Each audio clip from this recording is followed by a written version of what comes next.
The Veterans Administration, under a new rule, is literally saying that doctors don't have to actually serve as Democrats or unmarried veterans. This is an order from the twice impeached, criminally convicted felon-in-chief, Mr. Bone Spurs, who's never served in the military.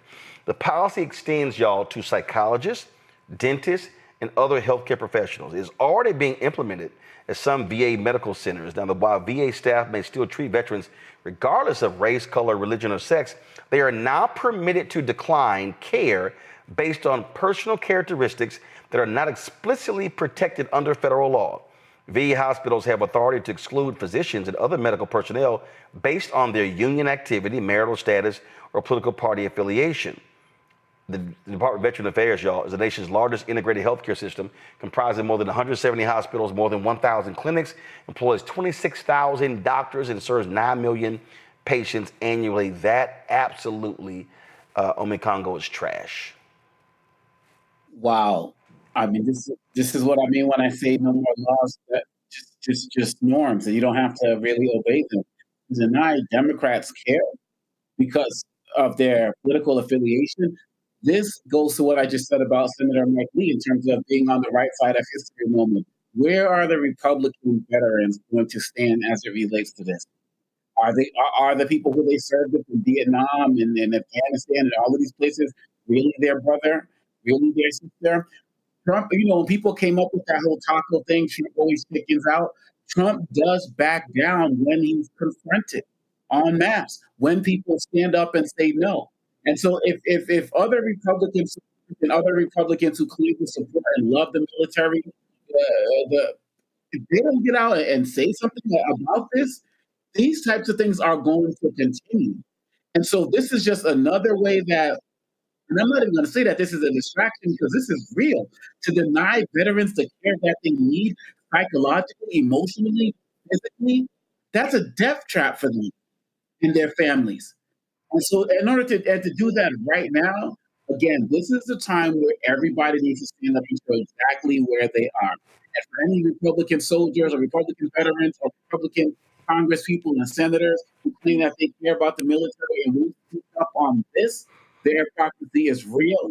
And this is when we just continue to march towards that next election because they all got to go. Julian, there's no way in hell if Joe Biden did this, Republicans will be silent. No, this is absurd. Look, this person never served a day in the military. Not a person in his family, from those no good grifting sons of his to the daughters, has served a day in the military. And yet what they come up with is something punitive toward veterans, punitive in terms of saying, well, any individual worker, they're not saying we won't treat you, but any individual physician, as an example, can say to an unmarried woman, an unmarried female veteran, let's be clear, that I don't want to treat you.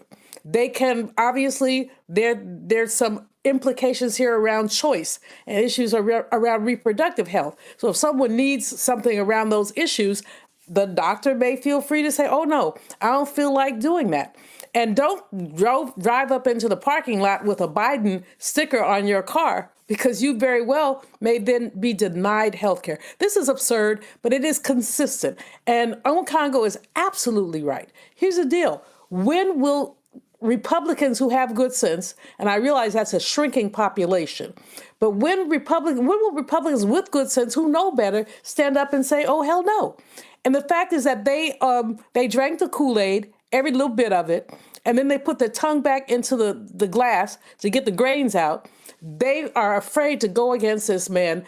But if they go against him on issues like this, they're basically letting us know what kind of patriots they are. What we right now know is that they basically are, like I said, they drank the Kool-Aid. He's Jim Jones, and they're about to die. Hello, I'm Isaac Hayes III, founder and CEO of Fanbase. Listen to what I'm about to tell you. The window to invest in Fanbase is closing. We've raised over $10.6 million of our $17 million goal. That means there's room for less than 6,370 people to invest in Fanbase for the average amount. The minimum to invest in Fanbase right now is $399. That makes you an owner in Fanbase today. Go to startengine.com/fanbase to invest. Why? Because current social apps have taken advantage of users for far too long, with content suppression, shadow banning, harmful racist content, and no real tools for monetization and equity. Fanbase has over 1.4 million users and counting, allowing anyone to reach all their following and monetize their content from day one. Social media is the new TV, and whoever owns the apps that distribute that content have the opportunity to own potential billion-dollar companies. While big platforms with uncertain futures are failing to serve their users, Fanbase is stepping up to fill the gap. Don't wait until it's too late. Invest now, invest for yourself and your future. Go to startengine.com/fanbase and own the next generation of social media.